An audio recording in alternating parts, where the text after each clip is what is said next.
Well, it's a pleasure to be here. My name is Edwin Castellanos. I come from Guatemala. There are two students here in this group also from Guatemala. Some of you probably know them already. I'm a professor at Universidad del Valle in Guatemala, which is a small private university focused on research. And I'm the director of a research group there based on, or focused on environment and biodiversity. But my main area of research is climate change. So I'm very happy to be here. It's a very new experience to me to be teaching such a large class. Like I said, my university is a relatively small institution. We have about 3,000 students. So when I teach a large class, for me, it's about 30 students. So 30 is more or less my limit.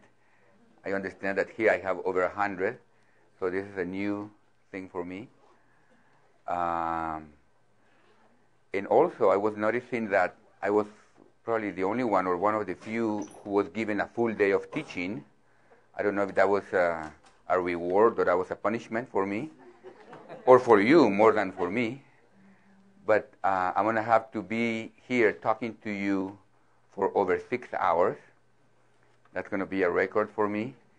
The longest I've taught so far is 4 hours, so I don't know how it's going to go with 6 hours. So it's going to be a challenge. So I'm breaking a record, a personal record today for me. And the interesting thing is that I'm doing it for free. That's also a record. No, it's really rewarding to, and it's also an honor to be talking to such a diverse crowd. I understand that we have people from all over the world, so that's definitely very important. And whenever I have the chance, I always enjoy talking to people about climate change. I first came to the topic from the mitigation point of view, from carbon sequestration. As a graduate student, I did my dissertation on carbon sequestration in forestry, and that's how I became interested in climate change. But then when I went back to Guatemala, I started to realize that mitigation was interesting and important, and still interesting and important, especially trying to figure out if we can get some money through selling carbon bonus, which we haven't yet so far. We've been doing that for 20 years, and I haven't seen a single penny yet in terms of carbon money. So I'm losing my hopes about that initiative, but still working on it. But little by little, I started to move from carbon sequestration into adaptation because I saw the need in our region to focus more on adaptation. And so I started to move from mitigation to adaptation, and also I started to move from the natural sciences to the social sciences. I first was trained as a chemist. Then my PhD was more in ecology, forest ecology. But then when I started to work in Guatemala, little by little, I started to work more with communities, with local governments, and then with national governments. And so little by little, I started to move from ecology to anthropology, to sociology, and finally to political science.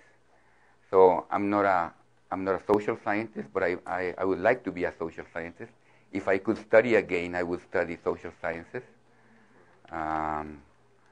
Political science, actually, is interesting because basically the more I work in the topic of climate change, the more I see that the technical aspects, of course, are important, and that's what we're going to talk about today. I'm going to try to give you some technical foundations on adaptation. But at the end, the technical part is really the easiest part to solve. You have to go through the economic part of the problem. You have to make sure that the solutions you are providing are economically feasible. And we're going to talk about that at the end of the class today. Because if the solutions that you're presenting are not feasible economically speaking, then you're going to have a really difficult time convincing people to do it. If the solutions you're presenting are feasible in terms of economics, then you probably don't have to do much. Things are going to happen just like that. But even if the solutions are feasible economically, you really need to convince everybody that your solutions are feasible. And for that, you need political science. So really, the base of the solution, not only to this problem of climate change, but to many of our problems, lies in political science. Convincing people, or not convincing people that you're right, convincing people that all of us should group together and go in one direction. Whether that direction is the best or not, that still needs to be proven. But at least convincing people to move in one direction, that's a tricky part. It's a very difficult thing to do. Politicians do that. Sometimes they do it in the wrong ways, and sometimes they move people in the wrong direction. So we are all rooting to look for good politicians. A friend in Guatemala always says, well, we should have more scientists going into politics. I don't know if that's the solution, but I leave that to you. Most of you come from the natural sciences, I assume. But I encourage you to get involved with politics, with politicians, because that's really the only solution. If we all get involved, if we all really speak up and look for better solutions to our problems.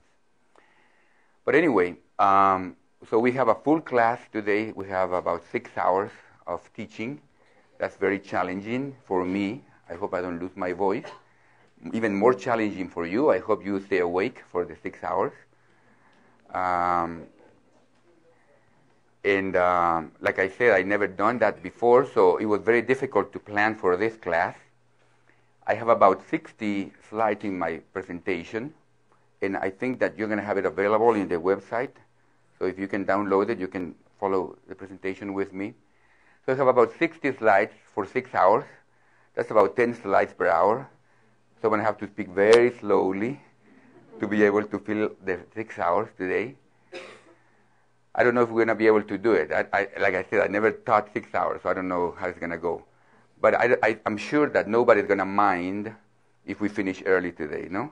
So, but it will be up to you. It will be up to how much you want to talk. Because my goal is to make you speak as much as possible, because I'm going to get tired sooner or later. Anyway, so this is my first slide, and it's an important slide, not only because it gives the title of the topic today, adaptation, but also because it shows this picture. I don't know if you've seen this picture before. Yes. See? Where is this picture coming from? Yeah, this is the cover of the adaptation volume from the IPCC report, the latest IPCC report. In fact, this is the cover from not only from adaptation, but group number 2, which deals with vulnerability and adaptation. And the report really has 2 volumes. So this is the cover of one of the 2 volumes. And this is showing an activity related to adaptation. The picture comes from an island from the Pacific. And what are people doing there? They seem to be planting something, no? They are planting trees. Those are mangrove trees.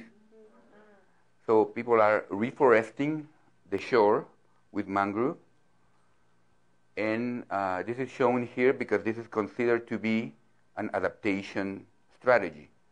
Okay, so what are people doing? What are they trying to do, you think? They are planting trees in the shore because they want to protect their shore, no? Against what? Against sea level rise, flooding. They are trying to protect against storms, right? We know that mangroves were there, and they would help us to reduce the impact of storms.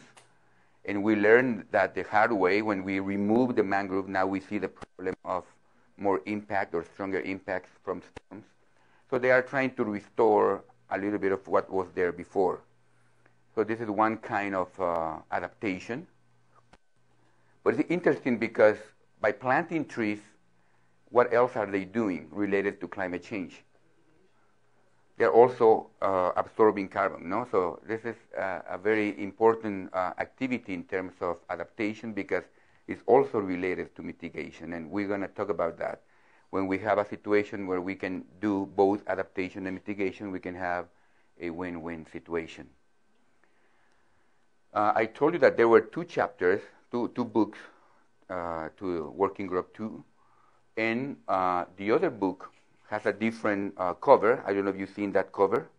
If you go into the IPCC website, you can actually see that cover there. Anybody have seen that? What's in the other cover of the other book? Hmm? Well, the other cover, I don't know if we have internet there. I'm sure we do. But if you have internet there, go to the site ipcc.ch and look for Working Group 2. The other cover, we're gonna try to see it there if we have internet, shows a canal and shows two gates that are open, but that can be closed if the level of the ocean goes too high. So the other cover shows a physical construction. This is more of a biological approach. In the other cover, we have two large gates that can be moved, that can be closed if the level of the canal goes too high. So in both cases, people are trying to protect themselves against flooding or against a storm, but in two very different ways, no? One is planting trees, which sometimes might be effective, and the other one is by constructing a massive infrastructure, very expensive infrastructure, right? Constructing some gates to stop the ocean from flooding my area. So both cases are important. In Venetia are doing this. Yeah, exactly. Europe is the area where they have enough money to do this. These people most likely don't have the money to build those big gates, and it would be almost impossible to build a gate anyway that big to stop the ocean in this area. But in Europe, places like Venetia, places like the Netherlands, they do have canals that they can control with the use of gates. And so basically today we are going to talk about different options that we have to try to reduce the impacts of climate change. I understand that yesterday you started to talk about this, no? Yesterday you had an afternoon session with my good friend Maria Carmen, and I was wondering what she was going to talk about because we work more or less in the same areas. So I was thinking, she's going to probably say the same things I want to say. So while I was preparing my class yesterday afternoon, finishing with my class, I had the little screen there where I was watching you and Maria Carmen to see what she was going to say. Because I wanted to make sure that what I talked today was complementing what she said yesterday and not repeating what she said yesterday. So hopefully that will be the case. Now, she was supposed to talk about vulnerability, and I'm supposed to talk about adaptation. Now, what did you talk about yesterday? Did you talk about vulnerability, or did you talk about adaptation? What would you say? Both. Okay? So she did talk about my class, no? She was not supposed to do that. So most likely there's going to be some overlap between what she said yesterday and what I said today. But that's good because that's a good learning technique to repeat things that we want to understand better. So today we basically are going to organize the class around 4 topics. And by the way, like it says there, I participated in the elaboration of this report as one of the authors in chapter 27, which is the chapter dealing with Central and South America. I was the only author coming from Central America, so I was responsible for making sure that Central America was well represented within the chapter, and that was a little bit of a challenge. But it was a very interesting experience. So today, we have 6 hours to talk about 4 topics. We're going to talk about needs and options for adaptation. Why do we need to think about adaptation? What options do we have? Like we saw in the pictures, we can plant trees, we can build gates. So that's going to be the first part, hopefully up until the first break. This is probably the longest part of the presentation, so if we don't finish before the break, that's okay, we'll move and we'll finish after the break. After the break, we're going to talk about planning and implementation. How do we come up with plans for adaptation? How do we implement those plans, and what are the limitations for implementing those plans? Then in the afternoon, after lunch, we're going to talk about opportunities, constraints, and limits. So climate change is not always negative. There are opportunities also. There are good things that we can try to use to get people on board doing adaptation. But there are also constraints and limits, and we're going to discuss those two concepts in the afternoon. And finally, we're going to close with economics. It didn't work out very well because we're going to have the most interesting topic at the end. We're going to talk about numbers and equations and money, and that's going to be the closing topic. But basically, this scheme that the organizers for the school set up, this is not the scheme that I chose, but it's a good scheme, basically comes from the 4 chapters on adaptation from that IPCC report. The IPCC report that we've been talking about can be downloaded from this website. So if you have access to internet, you can have that website available and open the report from group number 2. And basically in that report, you're going to see a total of something like 35 chapters. And these 4 topics that we're going to cover today are covered in 4 chapters in the IPCC report. So if you are not satisfied with what I tell you today, if you want to learn more, then the first step would be to read these 4 chapters. That will be a first important thing, because my understanding is that nobody really takes the time to read the full report for IPCC. So if I can make you read 4 chapters, that will be already a big achievement. So you're encouraged to go to the source of the information that I'll be presenting today. Most of the information comes from the chapters, but I've been trying to complement that information with my own experience, particularly from Guatemala and from Central America. Okay?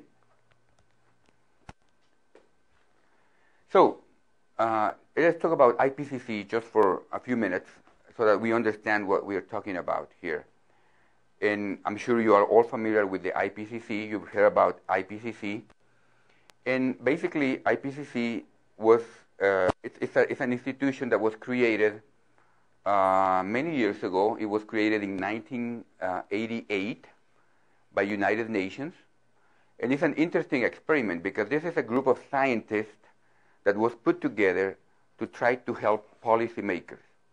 So this is a good exercise in which we are trying to use science to help policymakers make better decisions. Turn off just the light bit. Yeah, go ahead, do whatever you need to do. Oh, excellent. Thank you. Ooh. Is that okay, or is that too dark? Yeah. Yeah, because the front people, I can make sure they are awake. The back people are the ones who need to stay awake. Anyway, so IPCC was an interesting experiment in which we bring together scientists to try to help policymakers. And I understand that Maria Carmen yesterday talked a little bit about that. No, how do we link up science with policymaking? It's not easy. No, we as scientists wish that our science, our knowledge, would be in such a high demand that we produce a paper, and policymakers will be there eagerly waiting for our paper to read it, and then understand the paper, and then put it into action. No, but that almost never ever happens. No. A policymaker reading a scientific paper is almost impossible. No? Even scientists have a hard time reading scientific papers, so imagine policymakers reading a scientific paper. Basically, IPCC is trying to do that. IPCC is trying to develop science that is useful for policymakers. And basically, IPCC is not producing science. IPCC is not a research institution. IPCC is basically a group of scientists reading what is being published in scientific journals and assessing that knowledge, meaning trying to understand what those papers say and try to translate that into a language that is friendly to decision makers. IPCC has an important mandate to the scientists that write these reports. They say always, your writing should be policy relevant, but it should not be policy prescriptive. Now, what does that mean? Well, it means that when you read all these papers, try to extract the information that is relevant for policymakers. Try to present all the points of view that are important for policymakers. But, so that means policy relevant. But make sure that you are not policy prescriptive, meaning make sure that you present all the options, but don't tell the politician what the best option is. So that's a tricky thing to do, because we all have our own opinion, no? As scientists. We think that the best way to do things would be this way. But when we write for IPCC, we are not allowed to do that. We cannot be policy prescriptive. We cannot tell the politician the way to do it is this way. We have to present all the options and allow the politician, the policymaker, to decide what the best option is. So IPCC does that by producing reports, and those reports have been produced so far in 5 different years. So the first report was produced in 1990, and that was an important report because that report was the one that gave the first warning sign that there was something happening with the planet. So in 1990, IPCC produced this report and says, it seems like we are doing something to our climate. And the report had a strong impact, so much that in 1992, 2 years later, everybody came together, all the world came together in this country, actually, no?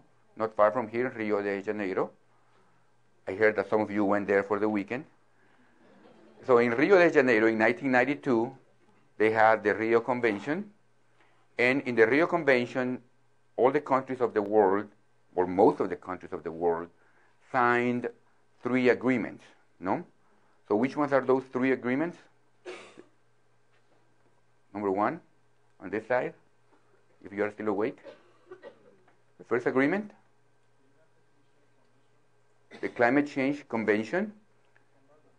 The second agreement, the Biodiversity Convention. And the third agreement, that's the tricky one on this side. The Convention on Desertification, no? Try to fight desertification.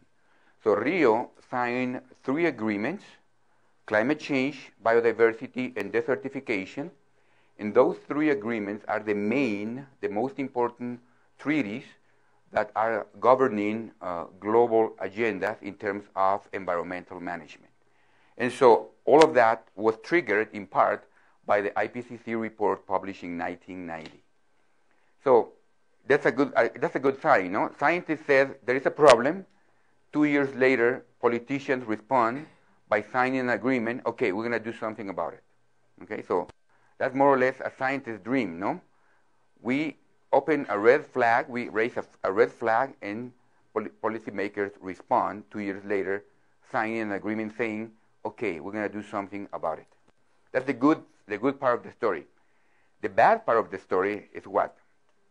The agreement was signed in 1992, and now we have, 2017, so that's 25 years later. How much have we done after 25 years to fight climate change? What do you think? What's your opinion? Have we done enough? Who thinks that we have done enough? Are you that pessimistic here? So who thinks that we are doing so-so to fight climate change? Okay. So I take that the rest of you think that we are not doing enough. Who thinks that we are not doing enough to fight climate change? Okay. Okay. So we should take a picture and send it to our politicians and say, look, you need to do more. So the good news was that they did listen to scientists, and sign a treaty. The bad news is that it seems, at least from an educated group, that they are not doing enough. But that's why we are here also, no? We are here because you are in the new generation, you are a young generation, you're going to change the world when you have the chance, so you're going to actually get more things going, more action going. Anyway, IPCC published 5 reports. The last one was published in 2014, and most of the material that I'm going to present today comes from that report.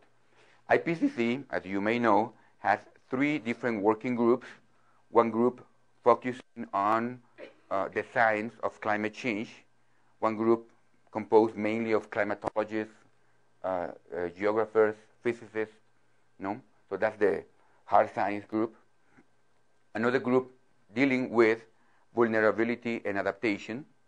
That's more of a mixed group. We have some hard scientists, but we have also a lot of people like me who are mixed, and we also have some people from the social sciences. And then the third group for IPCC deals with mitigation, and that's also a mixed group. In the mitigation group, you have some engineers, you have some economists, you have some politicians, also some political scientists. And so those are the 3 main reports that are presented. And those 3 main reports, if you put them together, they stack up to this much paper. No, it's a lot of paper. If you put one on top of the other, all these reports have a lot of pages. And that's what I was saying. It's almost, I think it's impossible for anybody to read the entire report. I don't think that anybody ever has read a full IPCC report. And that's a little bit of a sad situation, no? You put so much effort into writing this big report. You have this state-of-the-art report, but then it turns out to be so complex and so big that nobody reads it. So that's a little bit of a bad situation. So IPCC also produces what is called a summary for policymakers, no, a synthesis report. It first produces a synthesis report, and within that synthesis report, it produces a summary for policymakers. So it actually produces a series of summaries to try to make politicians to read the report. So the 3 big reports are first synthesized into a synthesis report. The synthesis report has about, 150 pages. That's still way too long for a policymaker, for a politician. And yesterday you already discussed this. They are not the same, no, but sometimes they are similar. Anyway, so you have the synthesis report, too long still for policymakers. So within the synthesis report, you have a summary for policymakers. The summary for policymakers about 15 pages long, still too long for policymakers. A politician is not going to read 15 pages of scientific jargon. And so they have a summary of the summary of the summary. And some groups do produce a 1-page or 2-page reports. No? So if you really want to see the essence of the report, you can go into the website and download the 1-page summary. So in 1 page, you can summarize what 1,000 pages said. If you don't have time today to read the 4 chapters that I told you about, you can read the 15 pages of the summary, or you can read the 1 page of the summary of the group. So IPCC is trying to do its job to try to get people to read their information, but sometimes it's tricky. IPCC does call a large group of scientists to do the work. In the case of Working Group 2, there were 242 of us working, coming from 70 countries. And in addition, those 242 people were not enough. We didn't have enough knowledge to cover all the topics needed. So we had to rely on 436 contributing authors. A contributing author is a person who writes a specific topic within a chapter. So we had a lot of people writing this assessment. So that gives some reliability that what we are doing is more or less focused on the good science. But even if people believe that we are not focusing on the good science, IPCC also has a very extensive review process. The reports are published only after 3 review processes. Okay, so basically the report is sent out in 3 stages. first to experts in the field, then to government representatives, and then to everybody who wants to comment on the report. And so the reports are thoroughly reviewed by experts and by general public before it's published. And so we received, only for the adaptation part, only for group number 2, a total of over 50,000 comments. And we as authors have to go through every comment and make sure that we responded every comment correctly, and make sure that we fixed anything that needed to be fixed according to those comments. And so the IPCC process might not be perfect. There are still some loopholes in there, but it has become better and better at trying to produce the best science possible and trying to communicate that science to decision makers. And so that's what we're going to use today as a basis for our discussion. Okay? Okay, so let's go into the first topic, because we already have half an hour into this presentation. But that's good, because that's 2 slides in half an hour, so that's 15 minutes per slide. Okay, and I need to do how much? 10 minutes per slide, so we're doing okay. Okay, and that was 1 more slide, so that was only 2 seconds. Anyway, definitions. Let's start by understanding what we're talking about. It's important to define and to have a common language, and that's not trivial, really. When we talk about climate change, it is crucial to have a common language.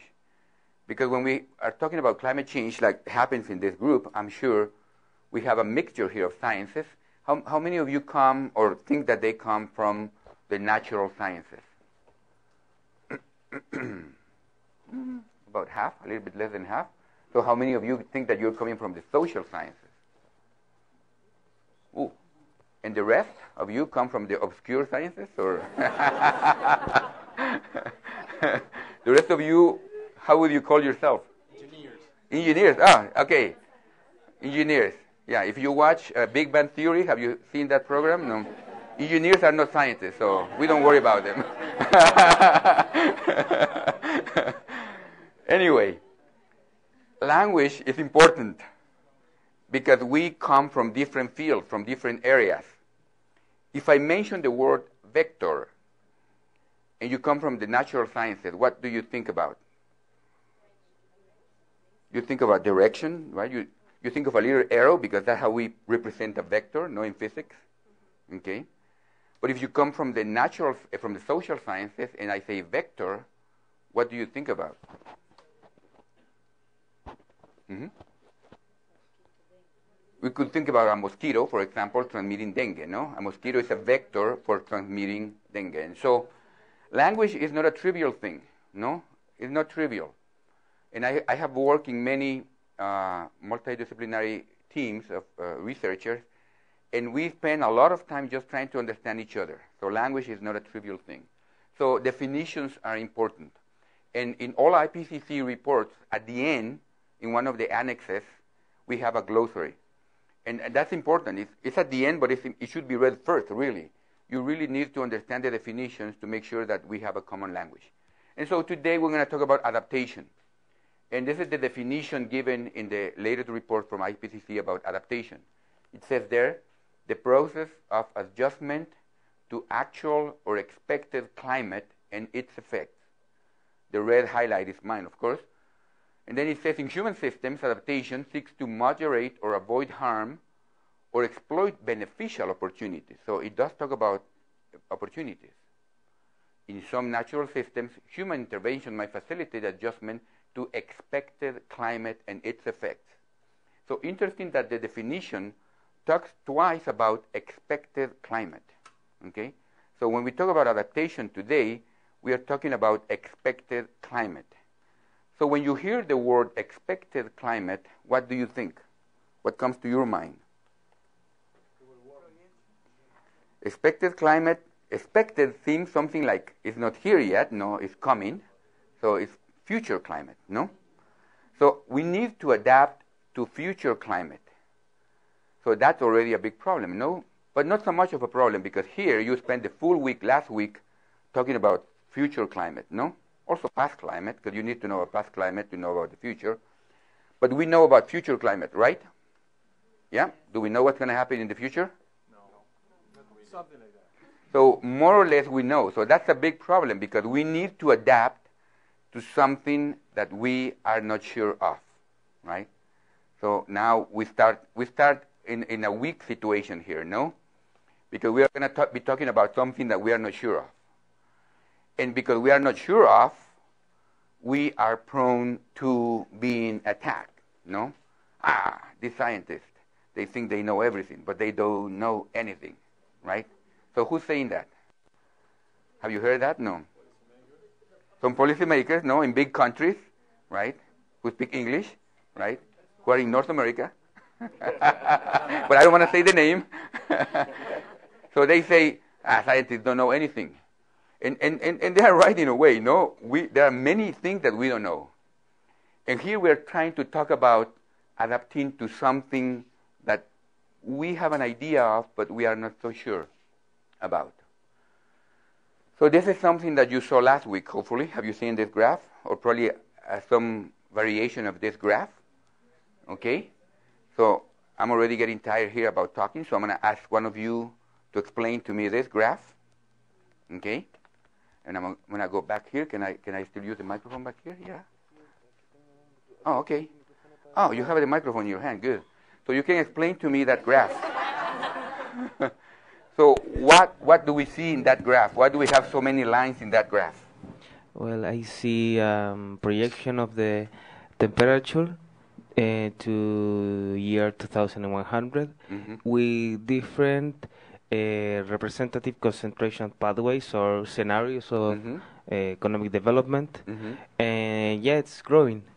Okay, so temperature is going up in different scenarios. So over there we have models and scenarios. So now everybody's thinking, why did I sit in the edge? I should have sat in the center, ¿no?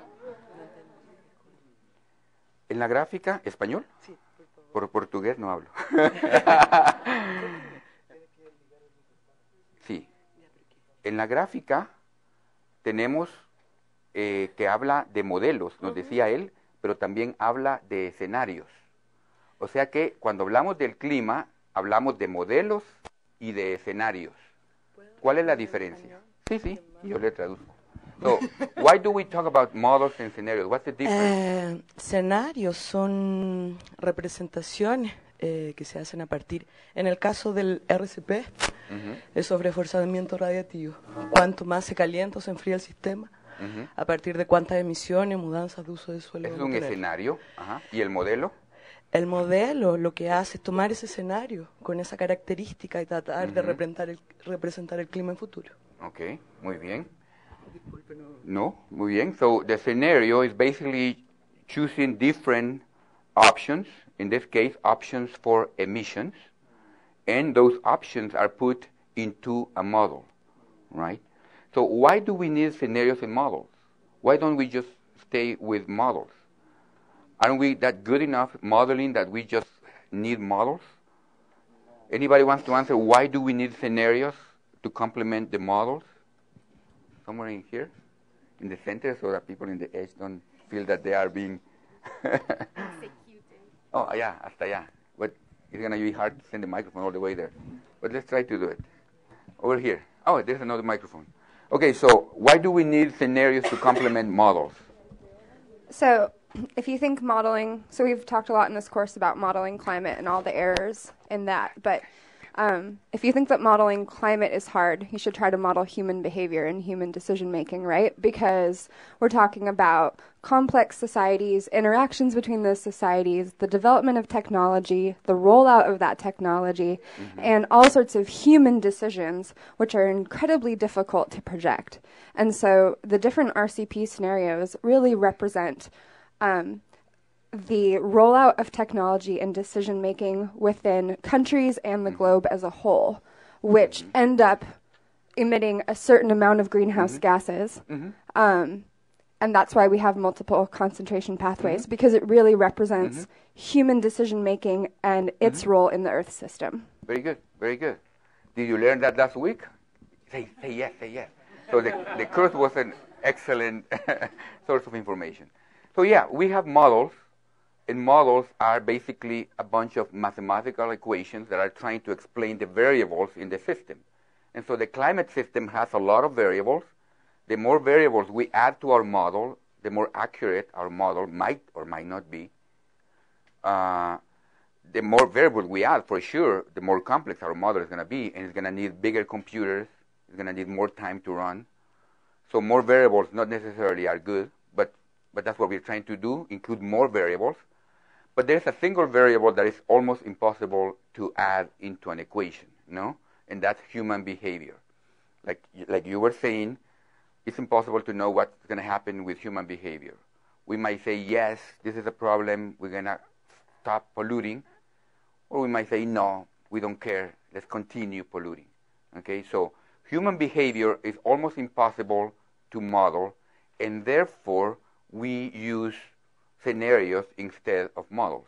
So the scenario is basically giving me different options of results from human behavior, and those options there are put into the model. And so basically we have options here, no? We have options.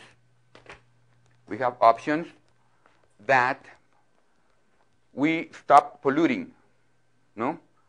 That's the optimistic scenario. We come together and we say, yes, this is a problem. Yes, we need to do something about it. Yes, oil has been a problem.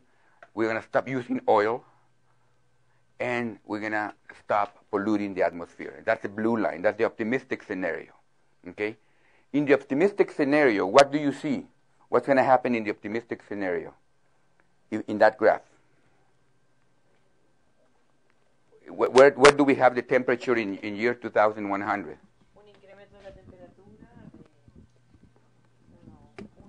Yeah. ¿Sí? Yeah, so in the optimistic scenario, we have an increase of temperature of about 1 degree, okay? And that 1 degree is on top of the 1 degree that we already have, right? That's news for you, or hopefully not, but we already have 1 degree warmer than 250 years ago. And so we have 1 degree plus 1 more degree is 2 degrees. So in the best scenario, we're going to warm up our world twice as much to what we have done so far, okay? In the worst case scenario, that's the red line. That's the scenario where we say, nah, this is just talk about scientists, and scientists don't know anything, so let's continue doing the same thing. So the business as usual is the red line, and that goes up to how much? 4 degrees on top of the 1 degree, so that means 5 degrees, no? So 5 times as much warming as what we have seen so far, okay? So that's the range. That's the range of options. The bad news, we were just talking about the Climate Change Convention, no? It was signed in 1992. Well, for the past 25 years, we have been closer to the red line than to the blue line. So even though we signed a treaty saying that we were going to do something about it, we have been more on the path of the pessimistic scenario more than on the path of the optimistic scenario. So we really need to start doing something to change that graph, no, and try to move from the red to the blue line. Now, today I'm not going to talk about climate because you already talked a lot about that last week, but I wanted to start with this graph because this graph is crucial to understanding adaptation. Because we were saying adapting to climate in the future, no? That's what adaptation was in terms of the definition. So when we talk about adaptation, we need to talk about adapting to a world that is 2 degrees warmer, or, in the worst case scenario, adapting to a world that is 5 degrees warmer.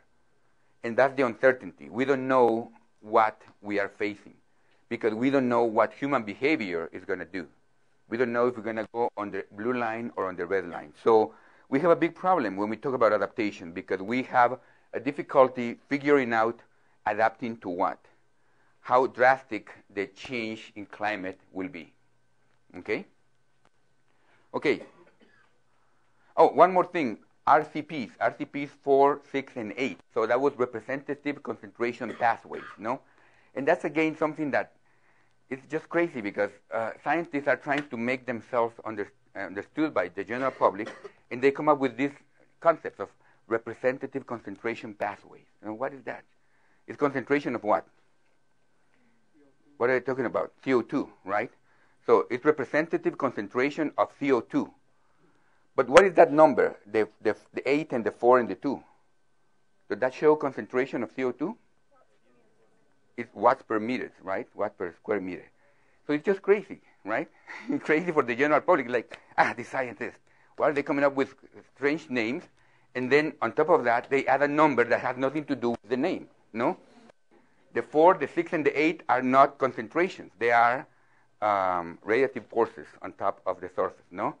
So one scenario where the concentration of CO2 results in an increase of energy or radiative force on the surface of 2.6 watts per square meter. That's the optimistic scenario.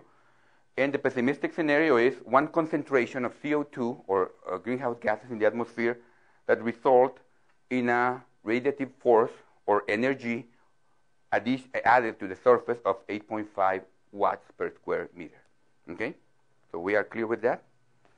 Can you repeat it to somebody if they ask? It's important. Okay, let's go. Okay, can we have a microphone so people can hear? I understand that we're being broadcast, so careful with what you say. You're being broadcast to the world. Yeah, another interesting point, if you can go to the previous slide, please. Thank you.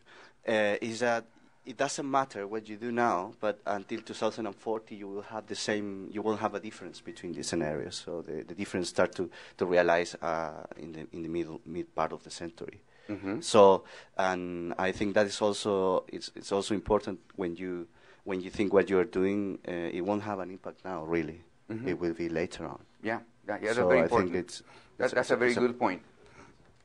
We have, of course, these lines have uncertainties. No? That's the shade that we see in the back. So even in 2050, but before that, 2020 and 2030, really all the lines are overlapping. That's your point, no? And so really in the short term, all scenarios look the same. So in the short term, it doesn't matter what we do, no? It matters what we do in the long term. And that makes it even harder, no?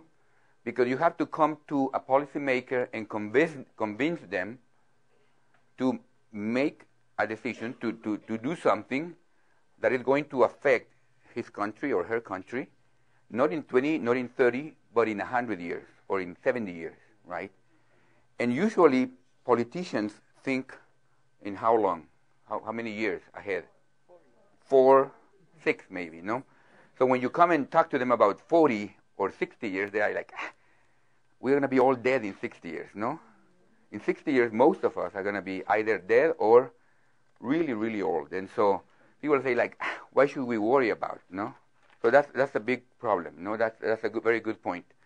The problem is that climate change is a long-term problem. And we have so many problems now, right? Why should we worry about problems 50 years from now if we have enough problems now? What is the main problem in your countries? Give me some examples, some words here. You come from so many countries. Corruption? What else? Lack of education. Lack of education? Corruption, poverty. So we have so many problems now. Why should we worry about a problem 50 years from now? What do you think? Unfortunately, this is the kind of problem that if we don't worry about it now, it will be way worse in the future. So unfortunately, we need to do something now. We need to start adapting now so that our children can have a better life. So we are not doing it for ourselves. That graph is very clear. When we die, the world is going to be more or less the same, but for our children and our grandchildren, it's going to make a difference. And so that's also a very tricky situation, no?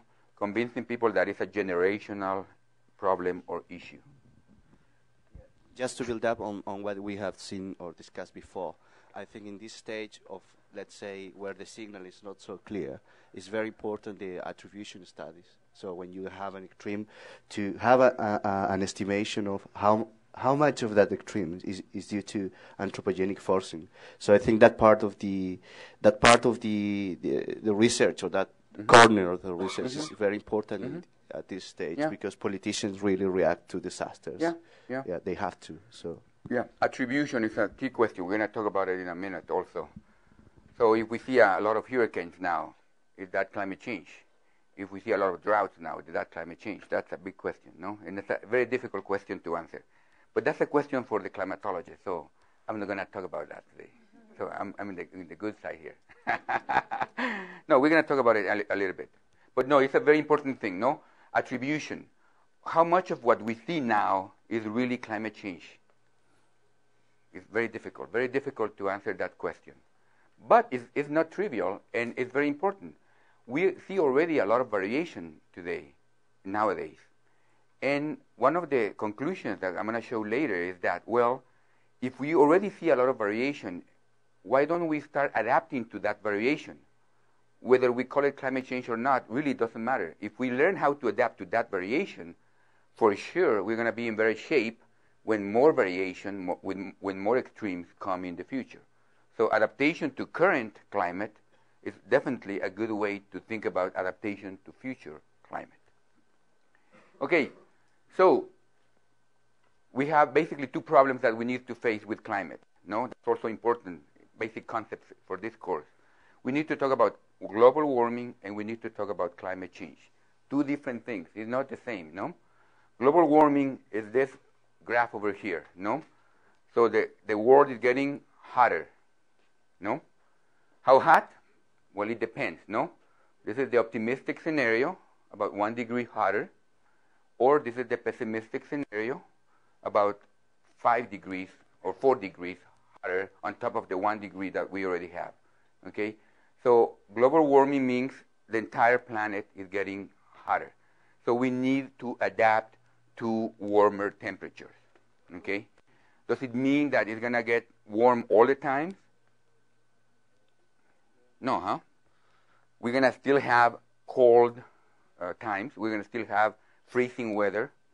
In fact, especially in the northern areas, we know that the cold air from the poles, the North Pole, is coming down and is producing colder than usual winters.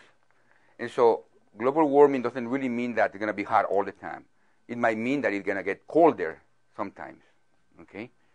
But basically, we are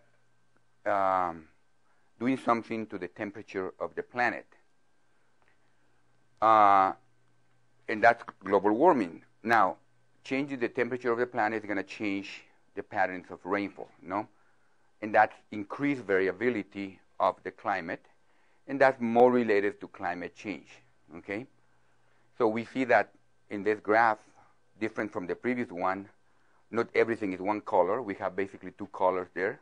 We have some areas where it's yellow and some areas where it's blue. So we have some areas with more rainfall, the blue areas, and we have some areas with brown, meaning areas with less rainfall. And so when it comes to rainfall, this is going to be the scenario, some areas getting drier and some areas getting wetter, okay?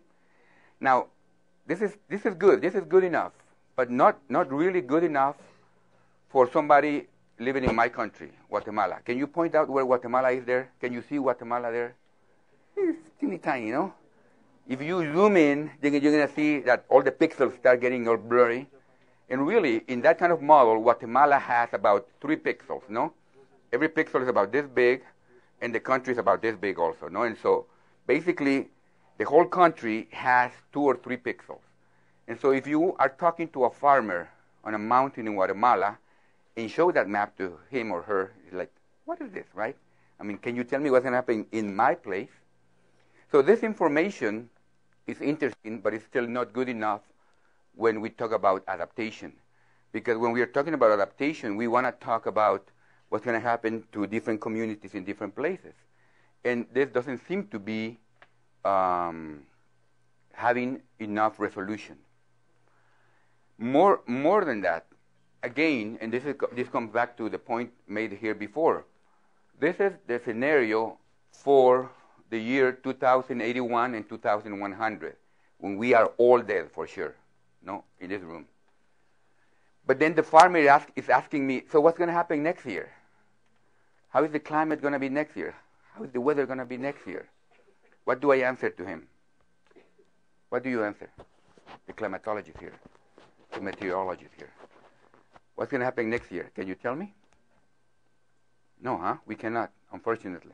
And so the important question for the people on the ground, what's going to happen in my place, and what's going to happen next year when I need to prepare for next year, those two questions we still cannot answer. And so when we talk about adaptation and adapting to future climate, unfortunately, we still don't have the right answers because we still don't have enough information for local decision makers and for decision making in the short term. We are getting better, and we are getting some ideas on how to approach this complex situation, and that's what we're going to talk about today. Now, one more thing in this slide, important. It says here, and these are all conclusions from the summary of the summary of the summary that I told you about. No, so those are sentences extracted from those summaries. One sentence says, the effect of climate change will persist for the rest of the century, even if we stop polluting the atmosphere. That's a very important conclusion, right? Because we came in 1992 together as a world to say we're going to stop pollution. Right? In fact, in 1992, this is what we signed. No, this is the treaty that we signed, and it's important that you have some time to read it at some point. The United Nations Framework Convention on Climate Change. Objective number 2, article number 2 is the objective of the convention. The ultimate objective of the convention is to achieve stabilization of greenhouse gas concentrations in the atmosphere. Basically, that's what we agreed to. No? We come together as countries to try to stabilize the concentration of greenhouse gases in the atmosphere. And that was good. That was a good objective. The convention came together to talk about mitigation. If you look for the word adaptation there, you do find it. No? There is a word adaptation, but it says there, adapt naturally to climate. That's the only way you can find adaptation in that objective.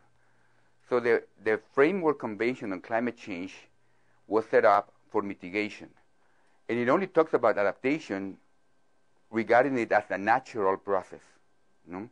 And so we really didn't sign an agreement to adapt to climate change. We signed an agreement to control pollution in the atmosphere. So for many years, when people came together in these yearly meetings called the COPs, the Conference of the Parties, it was really a bad language to talk about adaptation, right? For many years, when people came together in these meetings, if they started to talk about adaptation, especially the developing country representatives would react to say, aha, if you are talking about adaptation, you are saying that you're not going to do enough to mitigate the problem. So, no, we don't want to talk about adaptation. So for many years, it was a bad language to use the word adaptation. For many years, only mitigation was the important thing to negotiate about. But then scientists came with this conclusion that we just saw in the previous slide. Even if we stop polluting, the problem is going to continue for at least 100 years. And that's when adaptation came into play. We realized, evidence showed, that the objective of the convention was important, to stop polluting. But even if we stop polluting, we still need to adapt to a warmer world. At least 2 degrees we saw in one of the slides, no? So that's when adaptation became important. So about, I will say, 10 to 15 years ago, out of the 25 years that we have had the convention, that's when little by little the word adaptation started to gain more momentum. And about 10 years ago, people started to think, well, we should start thinking about making plans to adapt to the problem. Because even if we succeed at stopping the pollution, we are still going to have to live with the problem for about 100 years. So adaptation became more and more important. But still, adaptation is rather a new term. And we're going to see later in the presentation that there is not really that much evidence about adaptation. Adaptation is something that we have started just recently. And so there are not really that many examples that I can show you where a plan has been developed, implemented, evaluated, and then re-implemented. No? So that whole cycle of developing a plan, implementation, evaluation, and re-implementation is almost non-existent in terms of adaptation, because adaptation is a relatively new concept when it comes to climate change. Basically because at first we thought if we stop polluting, that's going to be good enough. Now we know that is not good enough. We need to adapt to the problem. And that's why we have a need for adaptation. Now, we said that in terms of models and scenarios, we do have a global picture, and that's good, but it's not enough, because we need to have more information on the local situation. Now, we already know that we have a lot of uncertainty at the global level, no? We saw that graph with a big span, 1 degree, 5 degrees, that's a lot. Now, that's at the global level. Imagine now if we go at the local level, if we go at the farm level, what's the uncertainty? The uncertainty can be huge, no? It could be many more degrees. And so at the local level, it's even harder to figure out what do we need to adapt to. It's even harder to decide how much adaptation do we need, because it's even harder to know what range of temperatures, what range of rainfall we can expect. And so that's a big problem in terms of adaptation. Now, so if we want to answer the question, adapt to what, then we need more information at higher spatial and temporal scales, okay? And that's a job for the climatologists in the room, for the meteorologists in the room, okay? So that's your job. We need more information. If we want to work in adaptation, we need more detailed information to be able to come up with a better estimate of what can happen. Now, even if we don't have the information right now of what can happen in 50 years, we can at least see what is happening now, right? And if we understand what is happening now, we have an idea of what can happen in the future. And so it is important to start thinking about what is happening now, okay? So we're going to start by trying to figure out what is happening now, because, like we concluded in our chapter, a first step towards adaptation to the future climate changes is to reduce the vulnerability to present climate, okay? So that's a simple but very important conclusion. Even if we don't know what's going to happen in the future, we already are seeing a lot of changes in the present. So let's see what's happening in the present. Let's see how we can improve our situation in the present. And if we improve the situation of communities in the present, facing this variation that we currently see, perhaps we can do something for the future, okay? Okay, so what is happening in the present? This is another graph from the report, and this is a summary of observed impacts. Now, these observed impacts still have the problem of attribution that we heard about here, no? If we see an impact, is it related to climate change? That's still a question to answer, but in this case, most of these impacts are related to climate change. So we see impacts all over the world. For example, in my region, this graph only shows a little fish, right? So it says that fish in the ocean are being impacted in my region. And that fish is in dark color, not outlined. That means that the impact seems to be relatively well attributed to climate change. So the attribution there seems to be more or less certain. And that fish is there because in my country and also in the neighboring countries, we have the second longest barrier of reef in the ocean, no? Second to the reef in Australia. And that reef is showing a lot of signs of deterioration because the water is warmer, because the pH in the water is more acidic, right? So we see a lot of the bleaching happening in that ecosystem. And that's why that fish is there, no? Because reefs in oceans are more or less like the cannery in the past, no? Remember, have you seen that cannery situation when people bring a cannery with them, the little bird cannery? Why do they do that, do you know? Because the cannery is very sensitive, no? They used to do that a lot in mines, right? Miners will go with a cannery with them in their hand and walk in the mine. And if the cannery dies, then everybody starts running out of the mine because there's something wrong happening. We don't know exactly what, but if the cannery dies, most likely I'm going to die pretty soon. So I run out of the mine. And so reefs are more or less like the canaries of the world at this moment. Reefs are very sensitive ecosystems, and they are starting to show signs of changes, related to the change in temperature of the ocean and changes related to the pH of the ocean. And so that's something that we can see as a change that is attributed in part to climate change. And together with that, we see other changes. For example, here in South America, closer to where we are somewhere around here, no? We see the big drop. That means that over here, we're getting more rainfall. Is that true? No. People from here? Are we getting more rainfall here? So, is that good or bad? People from here, what do you think? Are you getting more rainfall? Some people say yes. Is that good or bad?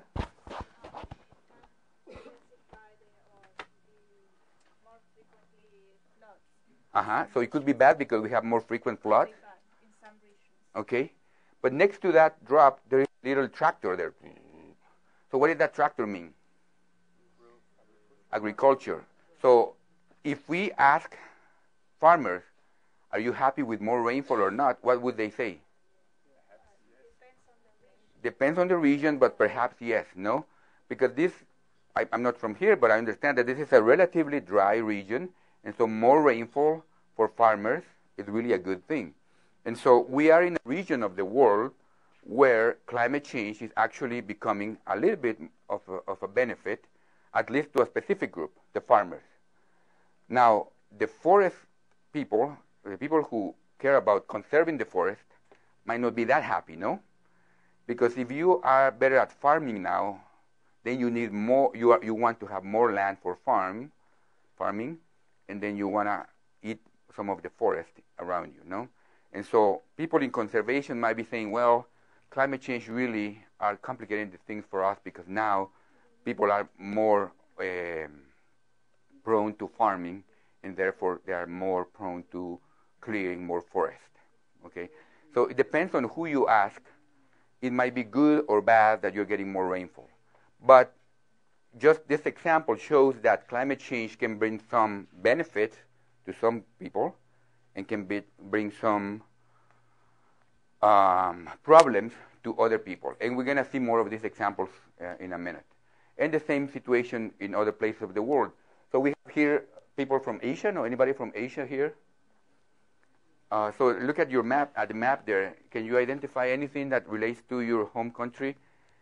What can you tell us about climate change in your country? What is happening?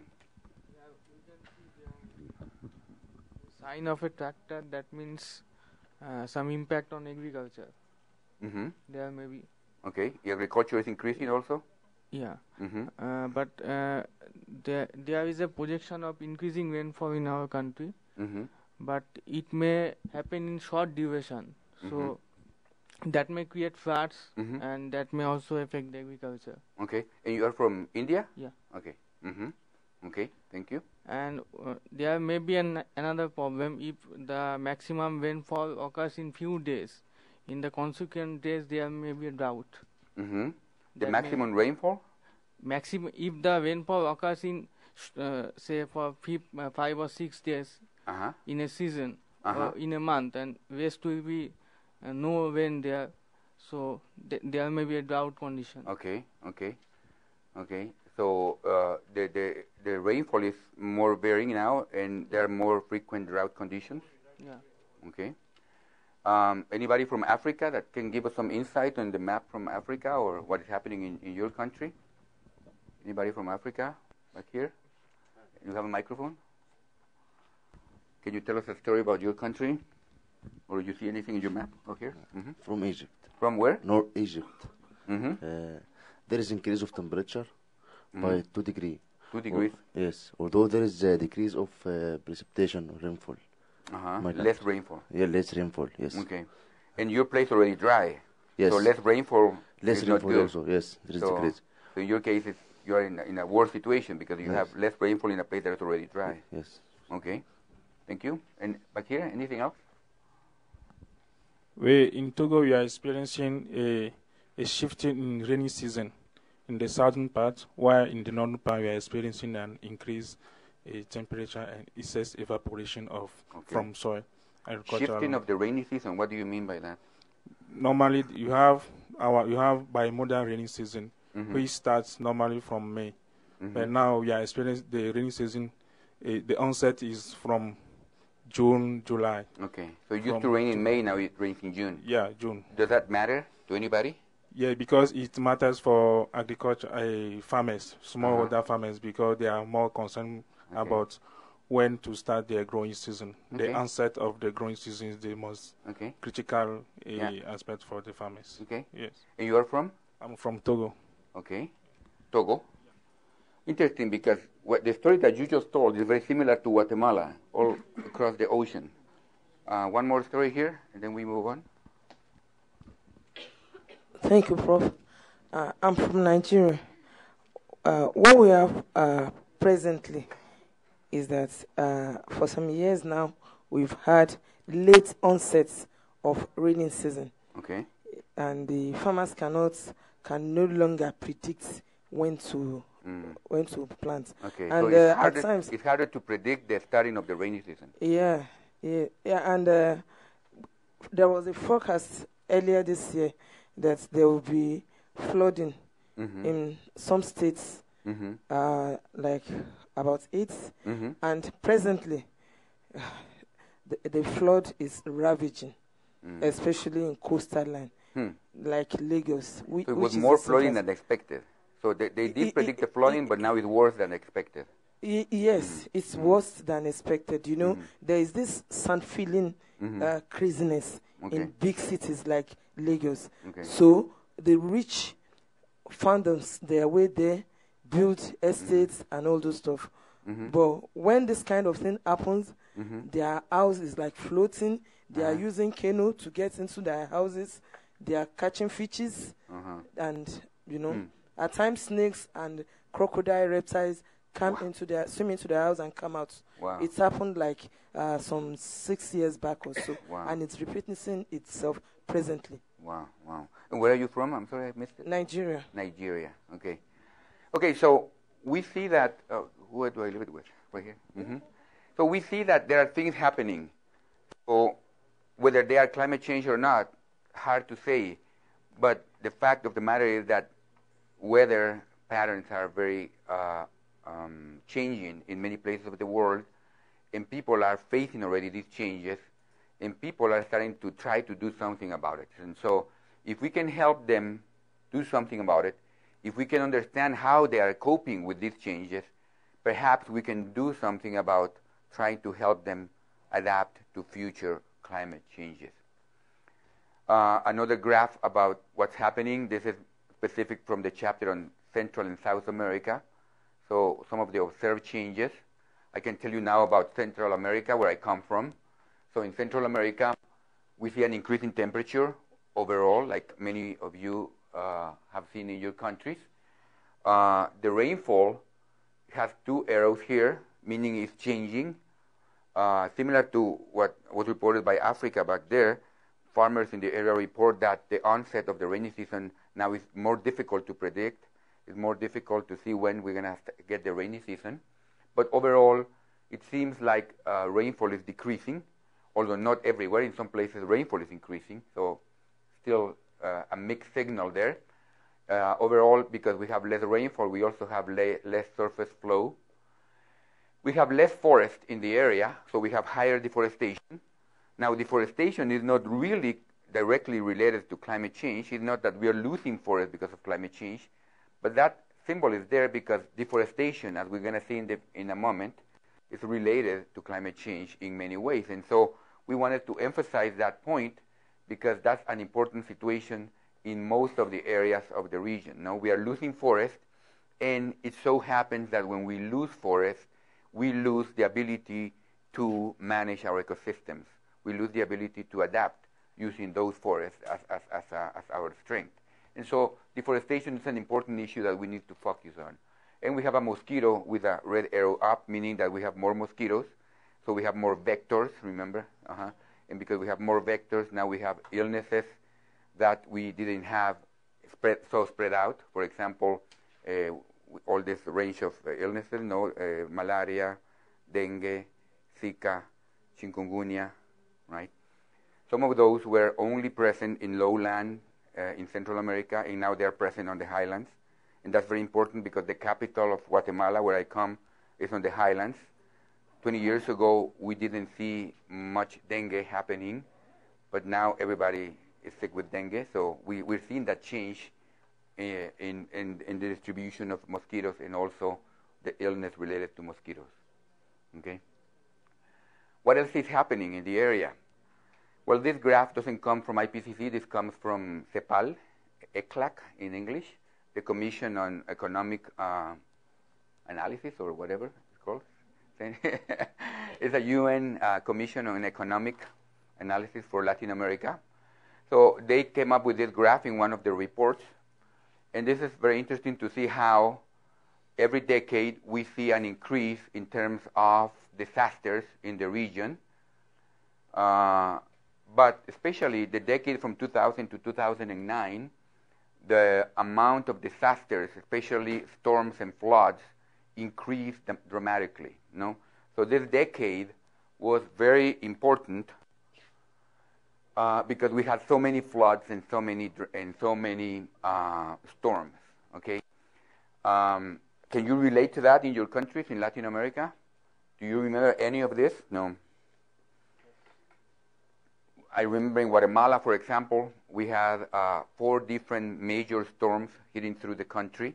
No, every one of them happened about 4 to 5 years apart from each other, starting from Hurricane Mitch in 1998, and then we were hit by Mitch in 1998. It was taking us about 4 to 5 years to try to recover from Mitch, and we hadn't recovered yet from Mitch. And then a new storm came. And then we hadn't recovered from that new storm, and then a second storm came, and so forth. And so definitely the decade of 2000 to 2009 was a decade of a lot of storms and a lot of flooding. One important result of that increase in flooding and storms, at least for Guatemala, was the fact that politicians started to question themselves, well, what's happening with the weather? What's happening with the climate? How come we have so many storms? And so that decade was enough for politicians to decide, well, we should really do something about this because there seems to be some problem with climate. And so one of the results for Guatemala, at least, from that decade of a lot of storms and flooding was that politicians passed a climate change law. And so now in Guatemala we have a climate change law. And I believe that it was a good, in part, a result of all this extreme rainfall that we saw the previous decade. And so, yeah, when we see things happening in our backyard, then we react, no? If the scientist tells us that, nah, it's going to be bad in the future, well, we might believe it or not, we might react or not. But if I feel it because my place got flooded, because my crop was lost because of drought, then I start to think, well, there might be some truth to this, no? And so I think it's just a matter of time. Unfortunately, that's human nature, no? But even in the societies where there's still a lot of skeptical people, it's just a matter of time of getting more and more extreme events to them until they say, yeah, there seems to be something happening here. We might as well do something about it, no? And so current climate, current extremes in the climate are very useful, not only to learn how people are coping with that, but also they are useful because they make policymakers change their minds about the situation. And so that's one of our allies, no? Even though it's a bad ally because it's killing people, but still it's helping us get the message through. So if we want to talk about climate change and all of a sudden it freezes in a place where it had never frozen before, then it's like, see, told you. Mm-hmm. One more thing over there, and then we move on. Mm-hmm. Yeah, it's just regarding these databases of disasters. They have as you see, a very nice trend, no? Like increasing, but a large part of that trend is just due to the fact that earlier you tend to report more towards the present because it's based on press, on on different written sources. So you are probably it's an artifact somehow, that trend. So it's good that politicians see that and react, but in reality, this is probably the trend is more flattened when you really see that in the past there were more events than they seems to be. So that's I think that you need to be very careful with these databases that are how they are built. In disasters. Very good point. So 2 points here. One that you're making is that there is some under reporting happening in the past, no? So these graphs should really be higher, but people didn't report as much in the past. That's one point.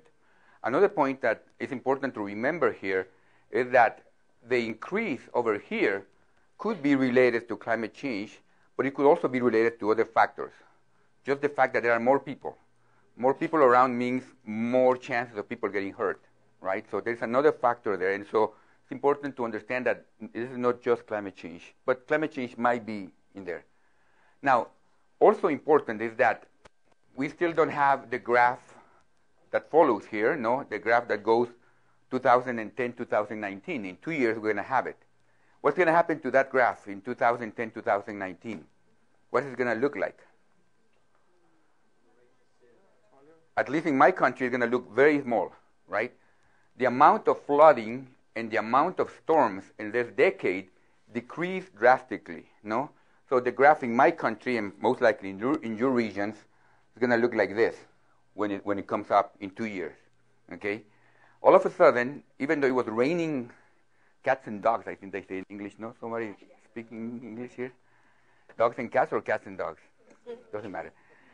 It was raining a lot. All of a sudden, they close, cierran el chorro, decimos en Guatemala, cierran la llave, no? They close the water source, and all of a sudden it got so dry. And so even though everybody was already aware that the climate was changing because it was raining so much, all of a sudden it stopped raining, no? And so in the past 5 years, at least in my country, and I'm going to ask about your country in a minute, now the problem is the opposite, no? Not enough water. Now the problem is drought. And so now the problem is not flooding, the problem is not storms, the problem is not enough water. And so we see that, again, that's what we are expecting, no? The models show that. The models show that the extremes are going to become more extreme. And the models show that we're going to have some decades with a lot of water and some decades with less water. So it is important that we observe the problem at 3 different scales. First, we saw the maps of what's going to happen in 50 or 60 years. So we see that in 50 or 60 years, some areas are going to get drier and some areas are going to get wetter. But that's one part of the picture. While we get to that point of being wetter or drier, we're going to see a fluctuation of more rain and less rain, more rain and less rain. So we need to adapt to 2 things. We need to adapt to the long range term, meaning we need to adapt to less rain, for example, in Guatemala. That's the long range prediction. But before doing that, we need to adapt to changing patterns. More rainfall some decades and less rainfall some decades. That's the second range of adaptation that we need to think about. But the farmer still doesn't care about the next decade. The farmer cares about the next year, right? And so that's still another question that we need to resolve, you know? What's going to happen next year? Are we going to have more rain or less rain? And we are getting better at that, no? We are getting better at telling what's going to happen next year. But still, we still have a lot of uncertainty there. Okay, so we already heard about what's happening in your region. We have about 5 minutes before the break. So let's hear more stories about what's happening in your region. You already told me some ideas of what was happening. Anything else that you can add that you have heard from your countries? We heard something from Asia, from India, from Africa. Anybody else wants to share? From Latin America. We didn't hear anything from Latin America. Any other stories that you can share with us in terms of what is happening with the climate in your region? En la cuenca del Río de la Plata, en South America, un incremento de las temperaturas mínimas. It's getting warmer in Río de la Plata. Sí. In the range? Increase variability. Increase? a variability. More variability in rainfall. Sí. Okay. Lows and high rainfall. Okay. Anybody else from South America, but from a different region in South America? From the central region of Argentina. We have like in this 10 years like 4 or 5 floodings, and it's connected with land use because flooding. Yes. You have new rivers. No, I've seen a video about new rivers coming up. Yes, like a lot of areas with new lagoons. Exactly. That is connected with the land use because our forests, we lost a lot of forests. So the soil capacity to absorb and to evaporate the water has a decrease, very huge decrease. So it's a very good example. Now we were talking about the connection between deforestation and climate change. This is a very concrete example in which deforestation is decreasing the ability to evaporate some of the additional water and therefore increasing the possibility of flooding. Okay, thank you. Do I take it with me or anybody else in the back? Take the microphone with me. Aquí, ¿alguien más? Y después vamos allá atrás.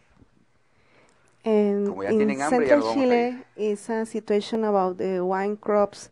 Usually they are on the north central part of Chile. And now with the climate variability and less precipitation and high temperature, wine crops are moving to the south in Chile. Okay. Crops are shifting from one place to another. Yes. Okay. In Colombia, in the north part, the drought is a big situation in Guajira, with a lot of loss of animals and loss for the farmers too. Okay. Okay. And you are from Chile or Colombia? Colombia. Okay. Okay. A couple of people more here, and this might seem boring to some of you, but it's important that you ask the question, what is happening in my place, okay? Because we need to see those models for the future. We need to see those models for the planet, but we need to know what's happening in my place and what's going to happen in my place, because that's what matters when it comes to adaptation. Well, in my region, on southeast of Brazil, and we have noticed that in one day, rains the volume of should have rain in a month, like the quantity of millimeters. So the rain is more packed now? Yes, concentrated in one day. Okay, interesting. And it has happened frequently. Yeah, interesting, because that's also reported in Guatemala. There's another microphone? Yes. That's also reported in Guatemala that, and we see that. We see more days with no rainfall, and all of a sudden one day where the rainfall of 5 days come all together, no? And that, of course, produces a lot of flooding and more erosion in the soil. I come from Colombia. In the central Andean region, we have an increase of the mean temperature, loss of glaciers, and more extreme precipitation. Okay. Okay. And anybody from North America? We haven't heard from North America, and then we'll go to the front. There's somebody else asking. North America. U.S.? Yeah, so I come from the southwest U.S. And we're seeing reduced precipitation as snowpack, which is altering the hydrologic cycle. And we're seeing a really big expansion in the wildfire season because of that, because forests are drying. And so literally there's no month now that isn't a fire season. It's all year. Okay. So drier and warmer, hotter, and therefore more fires. Now I got you talking. But we need to go to break, so let's go quickly here. I can tell about the Siberia. So Siberia, excellent. It's a really huge region, and so we expect that the temperature will increase. The summer precipitation will decrease, and it's really very good because in this region the humid but very cold climate. So it's not like in a tropical region where humid and hot, but it's humid and cold. But winter precipitation, snow will decrease, and it's really bad because snow isolates the permafrost, and so permafrost will degrade. As a result, have become more frequent climatic anomalies such as flooding, because now in Siberia flooding is not frequent, but in the future it will be more and more flooding, and also we expect that the biodiversity of this region will decrease significantly. Okay. Yeah. And I saw some article about the permafrost problem in Siberia affecting the cities. There are some cities up north where the buildings are losing their stability because the permafrost now is not frozen. This is on the coastal area. But coastal area, it's only maybe 5% of all territory of Siberia. So it's, of course, it's problem, but this is not the most important problem. The most important problem is the how to write the buildings, how to write the roads, the transportation, logistic system.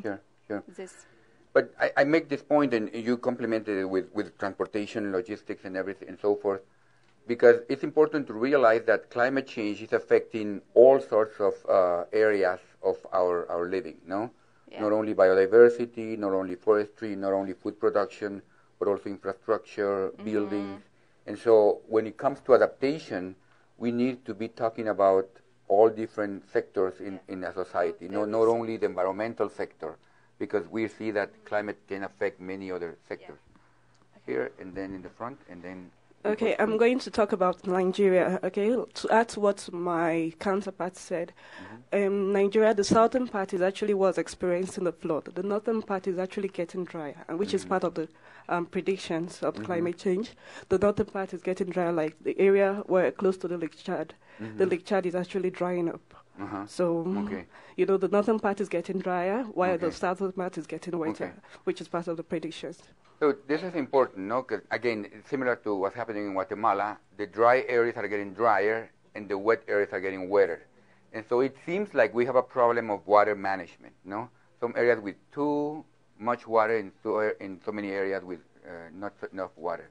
And so it seems like for adaptation, what we need to improve is our management of how this water is distributed in the country. Okay, one last one here in the front. Oh, there's one more in the back. We can continue after. Yeah. In the Amazon, it's the same like the Guatemala. Okay. And also we feeling this change since 2005. It's a big drought season in Amazon, and after then, every year come higher. It's this. Okay, thank you. We okay? So, not so bad. You talk a lot. I didn't talk that much, so that was good. I understand we have our first break. We're going to continue with this first part and then come to the second part after half an hour of stretching out. Okay, thank you.